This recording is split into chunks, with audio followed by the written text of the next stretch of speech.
Before I carry out the business, just wanted to say that I made a Twitter profile for my channel. If you give a damn, follow me there. Why follow me? For the crack, for the shenanigans, and for the, I don't know, updates and stuff. The Pokedex, an encyclopedia of stupidity, and some pretty fucked up shit. Well, I guess I might as well do a video on the scariest, creepiest, Scooby-Doo plot synopsis inspired entries, but I'll leave the prize for being the 1 millionth visitor to that idea for someone else. So instead, I'm just gonna do 5 random entries that I think are interesting. I don't know, Pokedex entries can't be taken seriously, and neither can Pokemon. A prehistoric Pokemon that died out when its heavy shell made it impossible to catch prey. Well, Omastar, based on what Dexter over here just told us, it looks like evolution just gave you the finger. Or tentacle, I guess. That's what makes this interesting. The whole point of evolution is to stop you from becoming extinct. And what did evolution do? It fucking extinct them.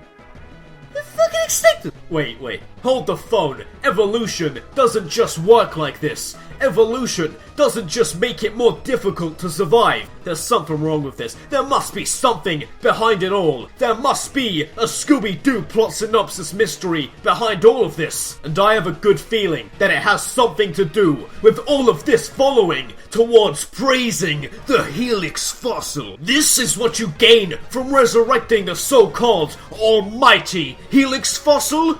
A contradiction to the phrase adapt or perish? All of you people had to start praising Helix, praising a false god. And you know what happens when you praise a false god. Arceus gets all jelly and starts fucking up the fabric of reality with his Arceus powers. But Omastar didn't get any weaker. It became a hell of a lot stronger when it evolved. I mean, look at this thing. It's a stationary meat grinder with tentacles. No one, and I mean no one, has seen enough hentai to know where that's going. Or maybe evolution didn't screw Omastar over, and the only prey around them to hunt down in prehistoric Pokemon times when Shelders weren't around were Kabutops. And I don't know about you, but I wouldn't fuck with one of these guys. They've got blades for hands and 4 pecs. And Omastar's over here with tentacles and the mobility of a square electrode. So yeah, that's pretty interesting. Hal Doom has loads of interesting entries, whether it's about them fighting each other to choose the leader of the pack, or if it's about their howls being the call of the Grim Reaper. But get a load of this one. If you are burned by the flames it shoots from its mouth, the pain will never go away. Just think of the potential this could have. I mean, the pain never goes away. I'll just get a Chandelure, give it flash fire, then Houndoom comes along and uses the good old-fashioned fire blast. And now, I've got a Chandelure with an unlimited supply of power for fire-type moves. That just makes you think, how does it lose? Houndoom already knows at least 1,000 ways to kill something, but this, one fire blast and you'd experience the pain of being burned alive for the rest of your life. Maybe Houndoom isn't the howl of the Grim Reaper. The Grim Reaper brings death. This is worse than anything the Grim Reaper could ever deliver. It's like being sentenced to life in a lava pit on Minecraft creative mode. Or maybe it's a really weak Houndoom and the fire it uses doesn't do enough damage to be painful, but does enough to be annoying, so it just leaves the opponent slightly pissed off for the rest of their life.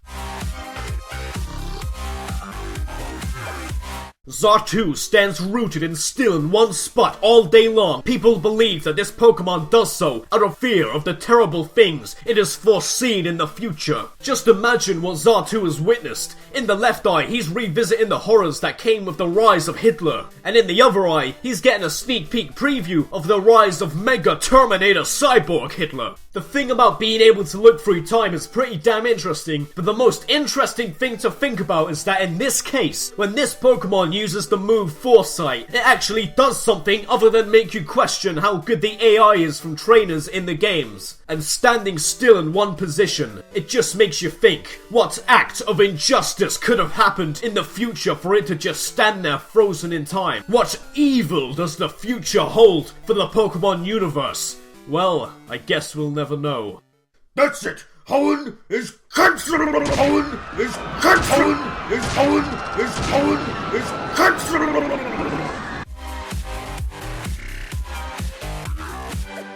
If anyone dares to grab its hilt, it wraps a blue cloth around that person's arm and drains that person's life energy completely. Defying gravity, feeding on life energy, that could only mean Honedge is a Metroid. Metroids are one of the deadliest creatures to have ever roamed the galaxy. Hell, the name Metroid even roughly translates to Ultimate Warrior in Chozo language. Just imagining a bunch of pissed off Metroid roaming this world is scary enough. Everyone who's played through a Metroid game and survived to tell the tale would know that a Metroid's main weakness is ice. But Honedge resists ice. Do you know what this means?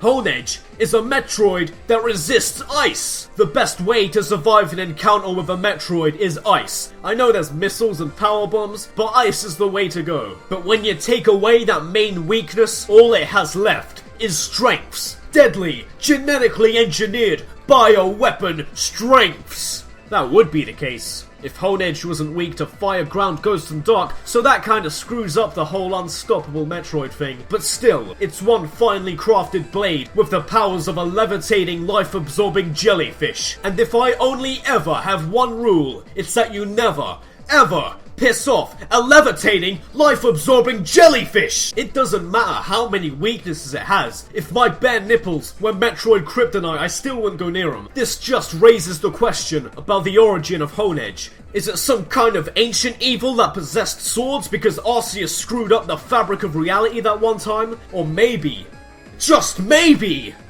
it's just a Pokemon, and I'm overreacting. Probably just a Pokemon.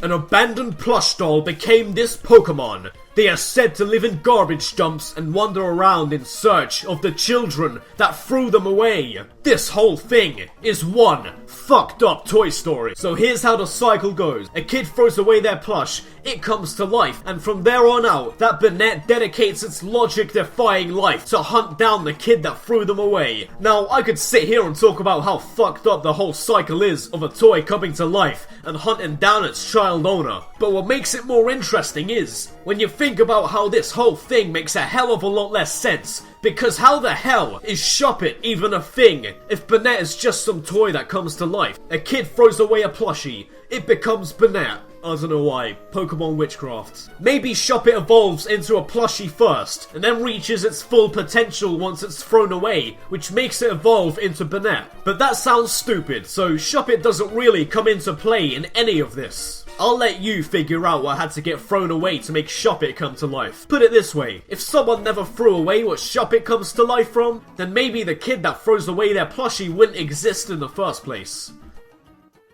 And they tell me that they didn't stop this weenie from potentially destroying my entire plan. I'd be pissed. I'd be fucking pissed. I'd be like, You fools! Why didn't you tuck him in?